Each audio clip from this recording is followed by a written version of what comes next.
What's going on, Lakers fans, and welcome into episode 55 of the LakeShow Flow.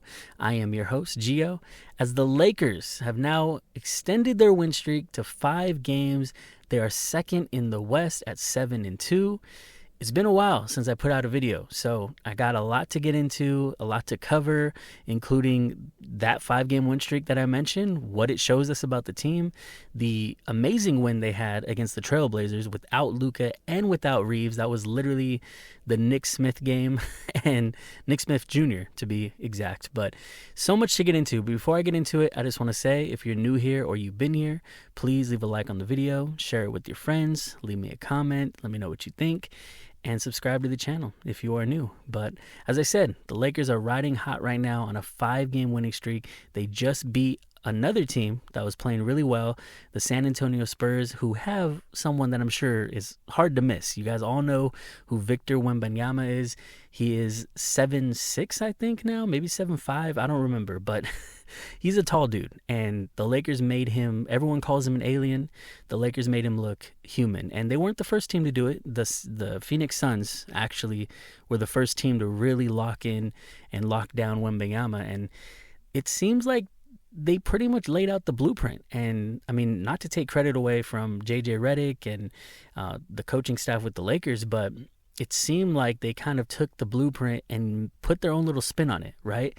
Because rather than having a big on Wembanyama the whole game, you pretty much had a mix of Rui switching on him for the most part, which at first I was kind of like, what are we doing? But apparently Wembanyama's, like, his tendencies, they kind of played right into the Lakers game plan, because he doesn't really tend to shoot over people, at least not this year as much. It seems like he feels a lot more comfortable trying to catch it near the rim, trying to get near the rim. And, obviously, once he's under the basket, it's almost like a guarantee, right? You either foul him or you get out of the way, because he's going to slam it on you or just make an easy shot over you once he's down there. But it seems like this year, that is his focus. So therefore, as Rui was on him, he was able to contest some of these desperation shots, or the Lakers would send a double team, and he even said that the double team really got to him, and he felt like the Lakers did their homework in terms of preparing, and that made a huge difference. It was a huge, amazing game plan by the coaching staff, and the Lakers executed that to perfection. And the beautiful thing about the Lakers executing that game plan is they've pretty much executed for the most part on everything, every challenge that's been laid out to them. The Portland game, it was a next man up mentality, and people stepped up. Unsung heroes, pretty much improbable heroes that you wouldn't expect. Nick Smith Jr. had himself a career night, and he played amazing, and he stepped up into that role, which, like I said, who would have thought, right? And so there's been the beautiful thing, and I've been listening to the Lakers Collective podcast. Shout out to them. They do amazing work. I didn't even know it was a thing, but there are 3 creators that I really like watching: Jovan Buha, Trevor Lane, and Jason Timpf. And they really broke a lot of this stuff down. And basically, when it comes down to the Lakers and how they've executed, it's like they've won in so many different ways. They've had games that with a lot of free throws. They've had games with low scoring, games with, up tempo. And they've won in every facet of those games, which shows you that, hey, this team is adaptable. This team buys in. When JJ calls a timeout, this team knows what to do. And it helps when you have guys like Austin Reeves and Luka Doncic, who, according to analytics, like they broke down on there, pretty much Austin Reeves and Luka are 2 of the 3 best pick and roll ISO players in the league right now. So you have 2 of them. And here's the beautiful thing. They haven't, and I keep saying that, but it's a beautiful time to be a Laker fan, okay? Bear with me here. It's been a while since I've been on this microphone, so maybe that's why. But anyways, the point is, Austin and Luka, they've only played 4 games together, and the Lakers are 7-2, right? They missed that game that they both missed. The Lakers are 3-1 without Luka. Everything is lining up to the point where you look at this team as a fan, and even as someone that wants to obviously do what I'm doing, and you realize we're on the cusp of potentially something very special. So one of the main questions right now for a lot of fans is this team a legit contender, or is it just, false hope? Like a 7-2 record that or a 7-2 record that's going to completely get challenged by the time we play other teams that tap into the Lakers' weaknesses, which, like Jason Tint pointed out, the Lakers do have a weakness, and the main one is athleticism. The Lakers are not as athletic as a lot of these younger teams, like the Thunder, who they do play soon, and the Atlanta Hawks, who they play on Saturday. That's going to be a big test of that lack of athleticism. They like to slow the pace down. They like to control the tempo. They like to make sure they play at that pace that they want to set. And they're not really a team that is really going to get athletic on you, if that's even a thing. But the point is, the Hawks have Jalen Johnson, who 2 years ago, I was at the game, and I think it was like the first bucket by the Hawks.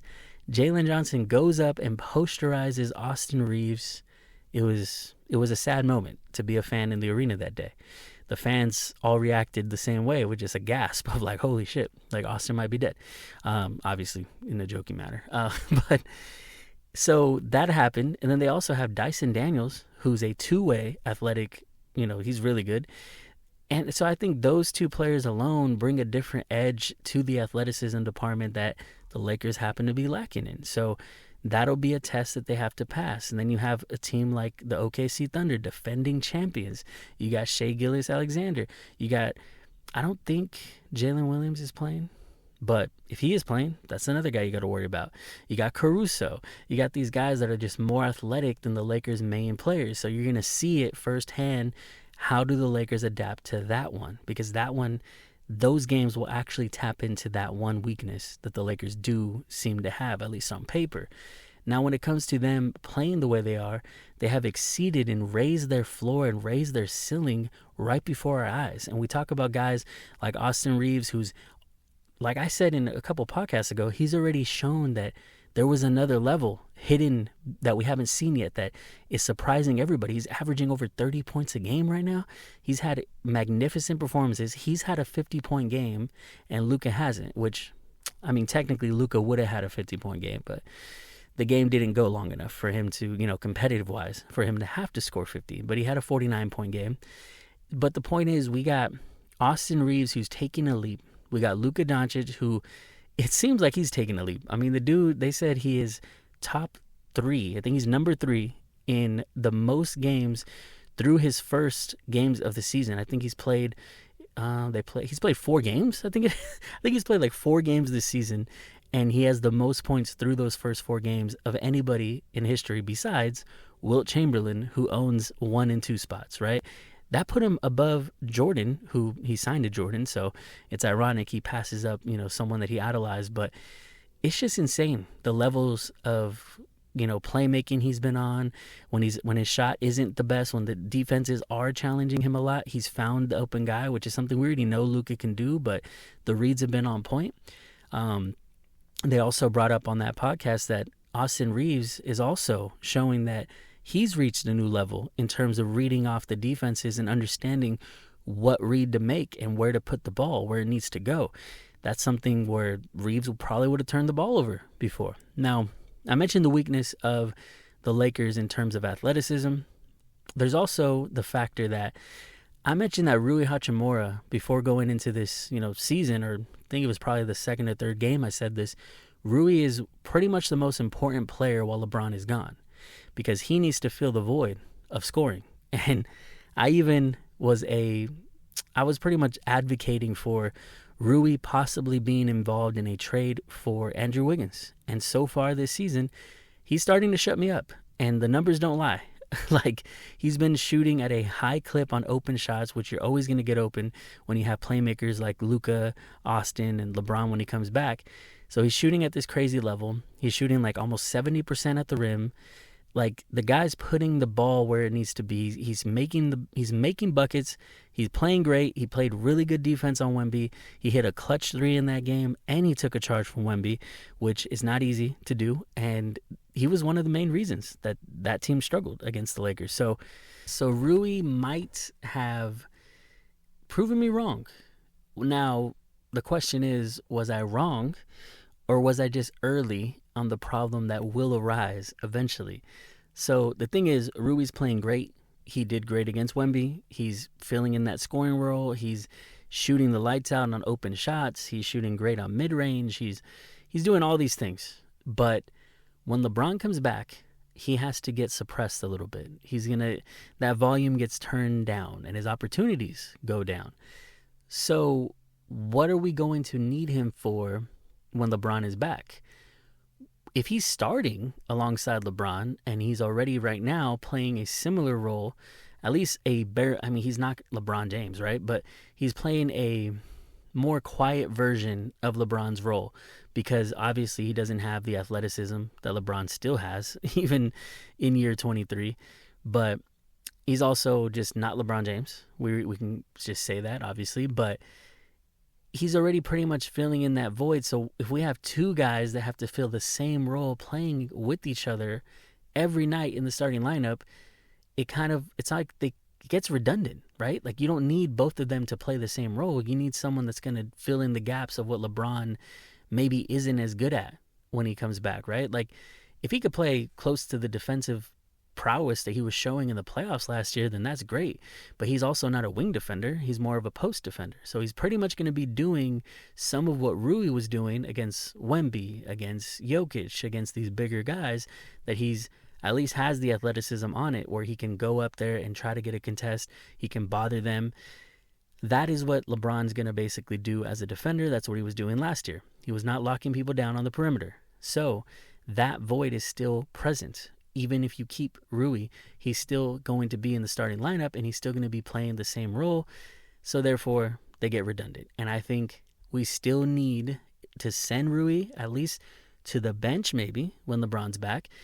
And maybe you start smart, right? Maybe you start smart.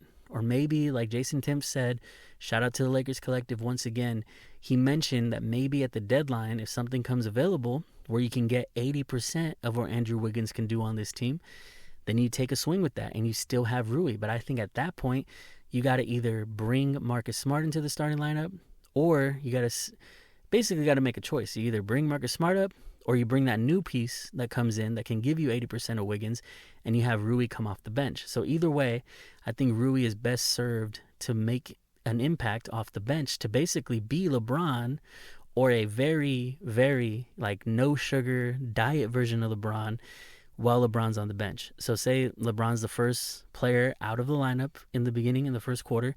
He takes the first rest. Then you have someone like Rui, ideally Rui, to come in and to fill his minutes and his role and catch and shoot the way he's been doing, but instead off the bench, where, like I said, that role is much more needed when LeBron takes a rest. So them two in the starting lineup together, I think they cancel each other out, because Rui's got to be way more quiet. Rui's got to be way less than what he can be when he's starting. So it's a very tough situation, because Rui's been playing great. And I really like Rui as a player, his personality. He seems very humble. I like him for this team. And there's a lot of chemistry with him and Luka growing, and Austin and everybody else, him and LeBron. It would suck to see him go. So hopefully we can just figure out where we can get a 70 to 80% of Wiggins type player. And I keep bringing up Wiggins, and it's been a constant of this podcast. So I was talking to Joe, who used to do this podcast with me, and we also, I got to get him back on here so we can get back on it. And I got to get myself consistent to begin with too. But Joe was telling me that, you keep bringing up Wiggins, Wiggins isn't all that. You really think he's going to make that much of a difference? He's not the best thing ever. And for me, it's he doesn't have to be the best thing ever. His skill set is just really fit for this team. And I think Rui is fit for this team. Rui's fit for a lot of teams. But Wiggins in particular has a skill set that we need next to players like Luka, like Austin, and like LeBron at this stage in his career. We need that 3-and-D defensive guy who can bring a different level of... Basically, we need a 6'7", 6'8", maybe 6'6", version of Marcus Smart out there. We need another wing that could be that. And Vando can almost be that, but then he can't shoot. So we saw him make his first 3 of the season. Maybe he'll get on a roll. I don't know. I doubt it. But I've seen enough Vando to know that that's not the norm. But I'm just saying, if we can get that, then more power to the team to get that and still keep Rui, so that we have both pieces. And maybe we start that piece, like I said, and we have Rui off the bench. Now, in terms of the history that's being made by this team, Luka and Austin are simply on a tear. The Lakers in general have been on a tear, and we haven't even inserted the former multiple-time MVP, multiple-time world champion, one of the greatest of all time. Some people argue that he is. We haven't even inserted LeBron James onto the court for this team. He hasn't even played a single minute, and that's one of the biggest driving points of like, wow, this team isn't even close to what it could be. But they've had the most, I think it's either 20 points or 25 points. We've had the most 20 or 25 point scores to start a season ever. Like, they've had different ones. They've had Jake, they've had Nick Smith, they've had Ayton, they've had Luka, they have AR. Like, that has never been done, which is crazy. So you have that going for the Lakers. You have this defense that they can play, and they're not the best defensive team. Athleticism and defense is much needed. But as I said, Luka, Austin on a tear, most 20 or 25 point scores to start a season, like different ones on a team ever. Luka is literally top 3 in, most points scored through a certain amount of games, only under Wilt Chamberlain, who we all know how he was going crazy back in the day. But here's a guy that I think he was an unsung free agent. A lot of people try to bring it down because you saw his years in Phoenix towards the end. You saw how he did, obviously, in Portland, who he had his revenge game against them. Well, the second one, the first one wasn't as good. DeAndre Ayton, he gets signed by the Lakers. People have a preconceived notion of what of what DeAndre Ayton can be and what his ceiling is. Former number 1 overall pick, and Luka was also in that same draft class. So he's the former number 1 overall pick, and he was not living up to that, basically to that potential. He wasn't living up to that, the outlook of what his career could be. But DeAndre Ayton has stepped up in so many ways. He's added a different layer to the Lakers pick and roll. Like, Jackson Hayes is way more limited. He's got to set a screen, and he's either going to catch a lob or that's it. I mean, maybe he gets lucky, catches a bounce pass and just puts the dunk on, but it's just not as efficient. But when it comes to DeAndre Ayton, I mentioned this a couple podcasts ago. He apparently leads the league in points per screen. I don't know if he's still up there. He should still be like top 5.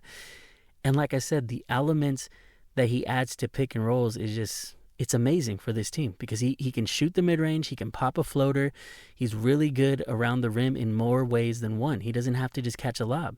He can be so versatile, and that adds, and he honestly, what I notice about him is he can make the the second pass. Like, he can set the screen, get the ball, and he can make the second pass to someone else that's open on the 3, like Austin or something. That's another thing Jason Tim brought up about Austin.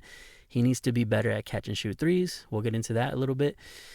DeAndre Ayton, though, just has been great. He's even had multiple blocks in certain games. Like, he's actually playing some good defense.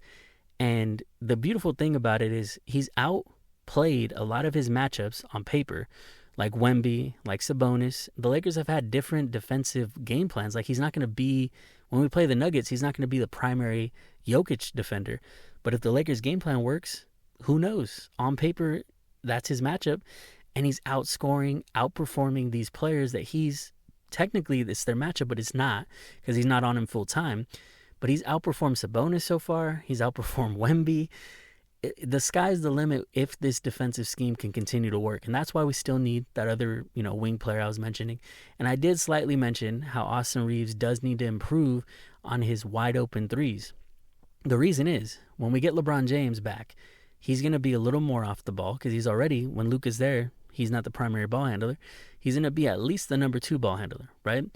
LeBron's going to get possessions where he's improvising, getting people open, whatever. So Reeves does have to get better at catch and shoot because his bread and butter is isoing and getting a shot off the dribble, a 3-pointer, get to the rim. He's got to be more than that when this team is at full strength because LeBron's going to get his possessions, like I said. Luka's going to have he's the main usage player on this team. Austin is going to have to be better at catch and shoot threes and, mid-range, whatever. He's got to be better at just being ready and making those shots instead of having, depending on a dribble to get that done, right? So that's something to look out for when it comes to this team. As I mentioned, the athleticism is something that was brought to my attention through my own, listening to other podcasts. It's a good point because the Lakers need, they could make better moves. And everyone knows that sometimes in anything, whether it's real life basketball, whether it's you're playing a damn league with your friends like me and Joe like to do, like no matter what, trades can win you the whole thing, basically. Like the Thunder made that trade for Caruso and it made a big difference, right? There's so many different moves you can make to really swing a season. And when there's those little weaknesses and you want to fill those holes, that's what you got to do. And like I said, is this team a true contender? I believe so.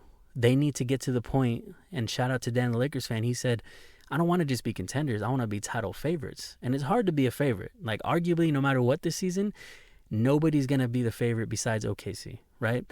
But if you keep seeing the Lakers do what they're doing and they add some pieces, then who knows? There's going to be those people that are saying, like us Laker fans are going to back our team and say, nah. We filled the holes that we needed to fill and we can beat anybody. So as of right now, even as constructed, I think the Lakers, if they continue to buy into JJ, if they continue to fill in the holes that they need to fill, if Austin works on the things he needs to work on, he is a smart player. He'll probably keep working on things that he knows he needs to do. Luka's going to keep playing better. Luka is just out of this world, man. Like, it's insane to say that we once again have like a top 3 player in the league again. Like when we first got LeBron, that was the case. When we had Kobe, that was the case, like in his prime. When we had Shaq, that was the case. Like, it's insane that we got another one, right?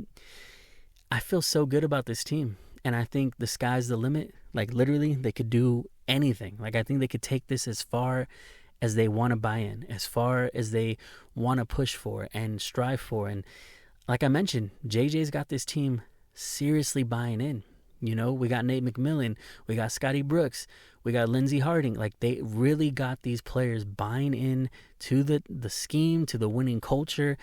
Even DeAndre Ayton said that, JJ really pushes it on the team to be in championship shape, to play at a championship level. Like, he's got people buying in, and I love that for our second-year coach. It's the second year of many, many more.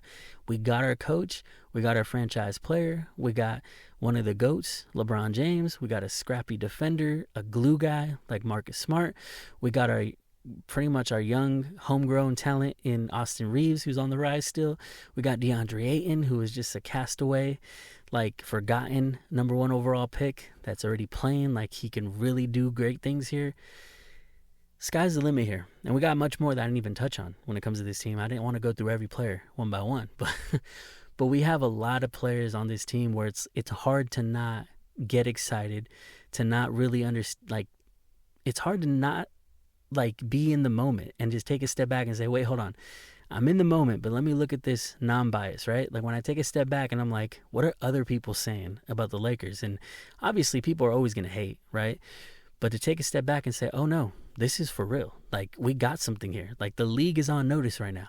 And you start to see other fan bases talking and they're like, damn, the Lakers really got Luka. There's Mavericks fans sad about it. There's even Wemby and Spurs fans like, damn, like just when we think that we got our guy like of the future, now the Lakers are good again. Like, it's crazy. It's just crazy to be in this position again as a Laker fan, to know that championship contention is just right there.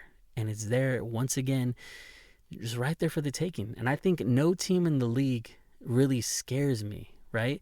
I need to see how we look against OKC. And if they pass that test, like I said, sky's already the limit, but blow the roof off the damn place. Like, the Lakers would be my championship favorites if we look good against the Thunder, because LeBron's not going to be back yet. So if we're looking good and LeBron's not back yet, that's, I don't even know. I can't even contain my level of excitement if that happens. Now, when it comes to LeBron in general, coming back, I mentioned this before. I think he does need to be the third ball handler on this team. Luka and Austin have shown the ability to work in tandem as the number 1 and number 2. Doesn't take anything away from LeBron, but he's really good at being able to cut off the ball, at being able to get some catch and shoot threes. I think we got to utilize that to our advantage. Keep the defense guessing, make them have to make tough decisions. With DeAndre and LeBron out there and whoever else is the fifth starter, I mean, maybe Rui does just fit because we just have another shooter. I don't know. Maybe that is the ideal lineup. So it's exciting. I think at this point in LeBron's career, if he can, I've said it before, if he can just be the closer at times where he's literally one of the best players ever and he's closing and he gets to handle the ball at the end. We all seen those runs that LeBron can get on where he's just unconscious. He's making every three. He's driving to the hoop. He's getting fouled. Like, he's even playing defense. If LeBron could be that type of role player, or not role player, but fill that role of being, he's not a role player, he's a starter, but I'm saying just being able to close games. LeBron and Luka get you to the dance, and then, I'm sorry, Luka and AR get you to the dance, and LeBron closes and shuts that shit down. Like, it's, I think that is the ideal way that this season continues to go, because AR has shown way too much of a leap. You can't just, like they say, you can't put the toothpaste back in the tube. Like, AR is here to stay. Like, AR is, he's going to need his reps. He's going to need to handle the ball more than he did last year, you know? So if LeBron could, you know, humble a little bit and take that step back and just say, let me be the third ball handler, that is where this team could really get scary. And I think there are moves around the margins. Add some athleticism. Maybe that's a Dude Thorough, like I mentioned before. Maybe we make a trade. Maybe we get someone off the buyout that's more athletic. Maybe off the buyout or off a trade, we get that guy that is 70 to 80% of what Andrew Wiggins could do, and we keep Rui because Rui's been so good. Yeah, I think those are all options. 7-2, second in the West. Tough matchups coming up with the Hawks, and I will try to cover that game. I do have plans this weekend, so maybe not, but I hope I can get on that game if I'm able to watch. And, of course, the OKC game. That's going to be the biggest game, the biggest test of this team so far outside of the Spurs. But this team has been impressive. This team has won games, like I said, in every way imagined. And they've passed every test, and everyone doubted. A lot of people did. A lot of people undermined the Lakers for the moves they made. I didn't even mention Jake LaRavia. Jake LaRavia is shaping out to be like a godsend in terms of, we got rid of Dorian Finney-Smith and we got him, and he's filled in that role like really good. I think Marcus Smart is more of like the grittiness that Dorian brought, but Jake LaRavia is doing all the shooting, maybe like better shooting than Dorian, and he could put the ball on the floor and get to the rim at a higher clip, and he's younger and he's got more energy. Like, I see way more spring in his step than I saw the whole time Dorian was here. So that's another guy that we got. Nick Smith Jr. took over that game. I don't know how, you know, consistent that's going to be, but that's great. Even Bronny has been taking steps in the right direction. He's made the right reads. He's got assists, multiple assist games, multiple steal games. There's just so much going on. There's so much excitement in the air as a Laker fan. I cannot wait to continue covering this team. I've been yapping for almost a half an hour, so if you're still with me, shout out to you. I appreciate you. Everybody that takes this podcast serious, was it just me and Joe and his wife? Like, the people that really want to get this thing moving, like, we appreciate you guys. Like, trust me. So as I said before, if you're new here or you've been here, please support the channel in any way. Like, comment, subscribe if you're new. And I will be back to cover the Hawks game, hopefully, or if not, I'll be back for the next one after that. But I'm going to get back and more consistent. But that's going to do it for the Lake Show, Phil, and we'll see you guys next time.